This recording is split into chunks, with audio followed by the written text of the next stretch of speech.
All right, you're good. I was facing 53 years in prison for a mix of charges that I did and didn't do. And it came about, I drove across the country to be with a woman I'd met on Facebook, and that's awesome, by the way. I'm sorry? So that's awesome, by the way. I mean, you got to do it for love. Well, that was my one great adventure. And 7 months we were together, and I thought everything was basically going okay. One day driving down the road, get stopped, get arrested for driving on a suspended license, which I knew. And 13 hours later, I'm sitting in a commissioner's office, and the commissioner is reading off the list of crimes that I'm accused of. And I heard him, and I said, "Nah, you got the wrong person." I really, it just took me by surprise. Yeah. And so she asked me to verify my name and my social security number, and I did. She said, "No, it's you." And I'm not used to these kind of things, where you can just go into an office and swear out a complaint on somebody without any proof whatsoever. The concept of innocent till proven guilty went somewhere by the wayside. Now all of a sudden I'm faced with I'm guilty and I've got to prove myself innocent. Yeah, that's not right. So I end up in jail. They take away my phone. I don't have any way to reach anybody. I mean, the only number I could remember was my mom's number. She's 3,100 miles away. What was she going to be able to do? Back in Seattle? Yeah. So I sit for 7 months. I sit for 7 months in jail, and I really thought I was going down for all 53 years. I was, psychologically preparing myself for it. And a lot of prayer, and all of a sudden an opportunity opened itself up that if I pled guilty to one of the charges, which I was guilty of, the other charges would go away. And so I ended up with 3 years probation, backing up a 7-year sentence. So if I screw up in the next 3 years, then I go to prison for 7. Jeez.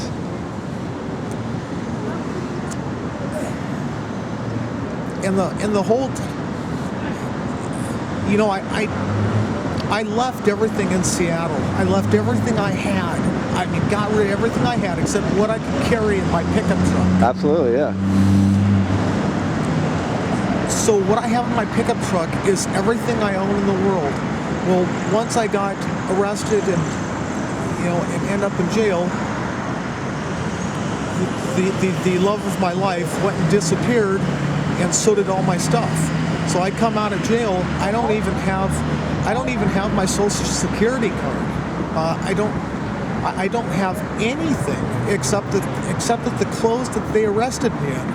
And the police when they arrested me, here's all my stuff, including my wallet, and they said they kept telling me, well, do you really want to bring this stuff? Is it okay if we leave it in the possession of your lady friend here? And of course I didn't know any better, and I said, yeah. You thought she was on your side, right? Yes. Yeah, absolutely. I thought I was just being pulled over for driving on a suspended license. I thought, I'd show up at the jail, they'd write me a citation and cut me loose. And I come out to nothing. So now I'm on 3 years probation. I'm stuck in a city that I don't know anything. I don't know anyone. I've been real lucky. I've been real lucky to get a bed at the shelter. And one of the guys at the shelter is, kind of showing me, well, on this day you can go here, and on this day you can go here. To get clothes, to get food, what have you.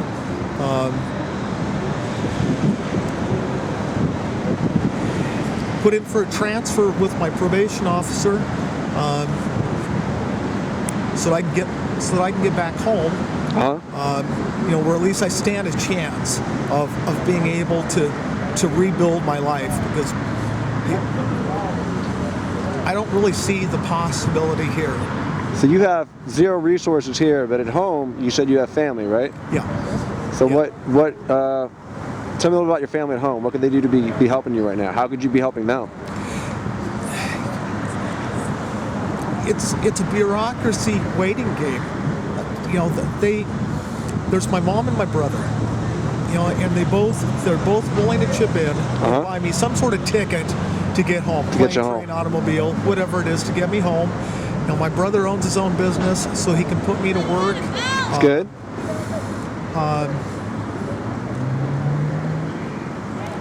I'd be able to do something.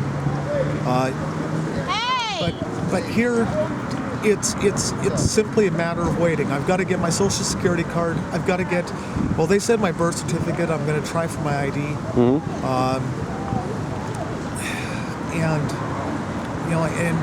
And then it's just hurry up and wait. So at home, you have a job waiting for you. You got a warm place to stay.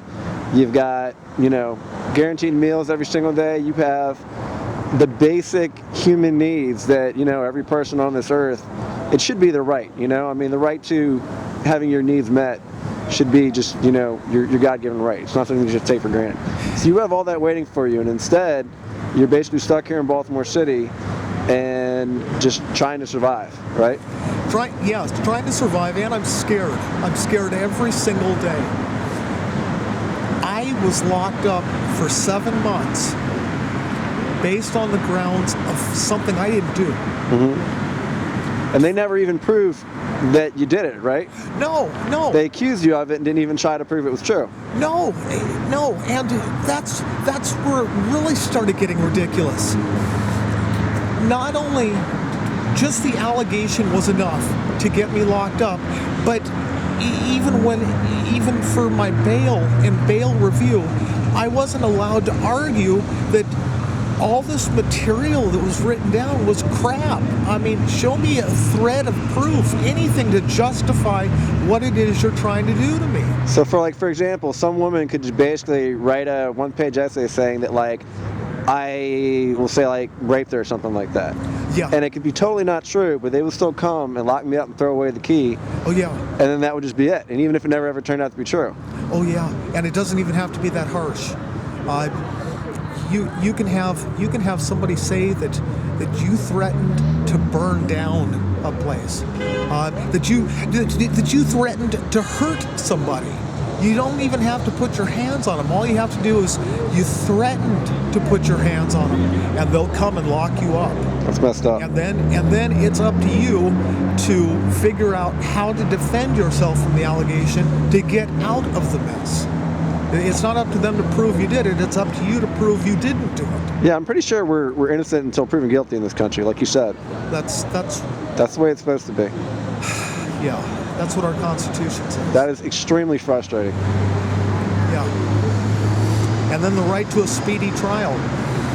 Back home, a speedy trial. It's 90 days from the day you're charged, and they have 72 hours. Once they lock you up, they have 72 hours to either charge you or let you go.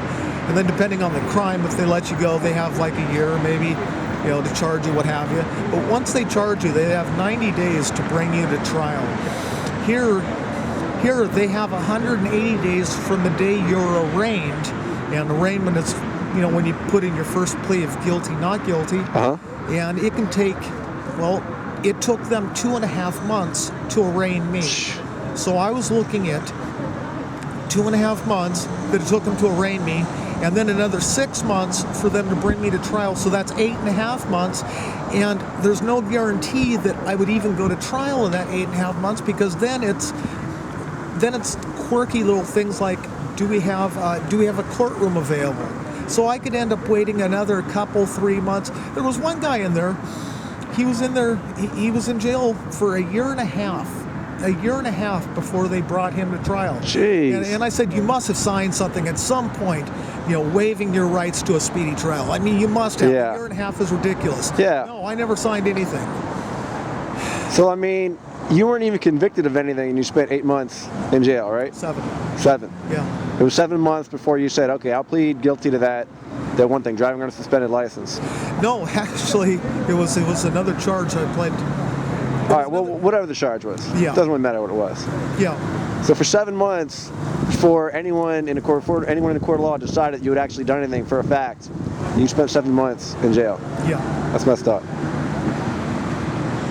And then the final insult to injury,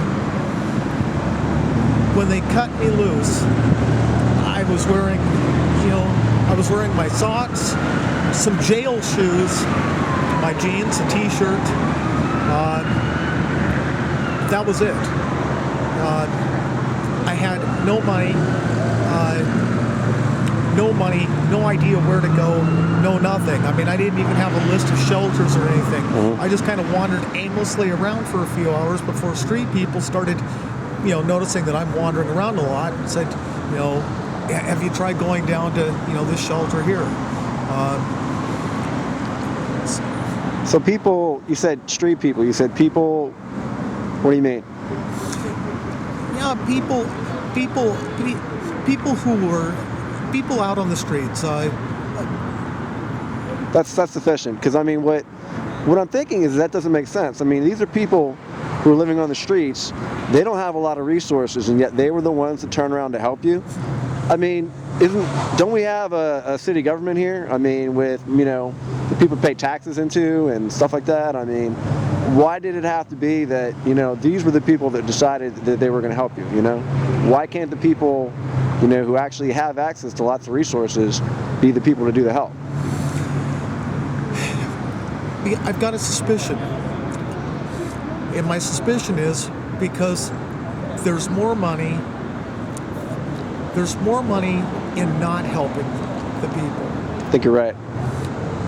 I'm really, for lack of any better proof, near as I can figure out, this state really has 2 means of income: government and locking people up. Mm-hmm.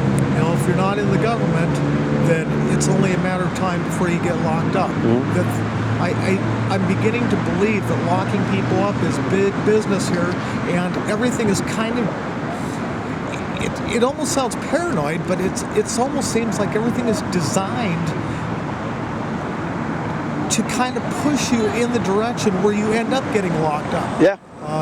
They're going to get their pound of flesh from everybody, and if they can't get it from everybody, then, well, some people are going to have to give up a couple pounds. So how many people do you think are in jail right now in this country? In this country? In this country. Take a guess. I couldn't even guess. In the millions. The last statistic I heard a podcast, I think it was from maybe like 2 months ago, and a guy just did a study about this, and he said there's 6 million people in prison in this country. So if we have a population of like 310, 315 million people, that's 2%. I mean, that's a lot. I mean, it's millions. We have more people in jail in this country than like the next 4 industrialized nations combined. Like, we have more people in jail than like Russia, Saudi Arabia, and a couple countries in Europe and the Middle East combined. And there's a documentary made by this guy named Eugene Drecke called The House I Live In. And they're talking about how, he touches on what you said, how the prison system has become a for-profit business. Mm-hmm. And so they don't really have a lot of interest in rehabilitating you. They have an interest in building beds and filling those beds. And so like as soon as they build a prison, they find somebody guilty of something and they put them in there. Because, they're taking, good, honest, hardworking, decent Americans, and they're finding something they can accuse them of, and they're putting them in jail and they're making money off.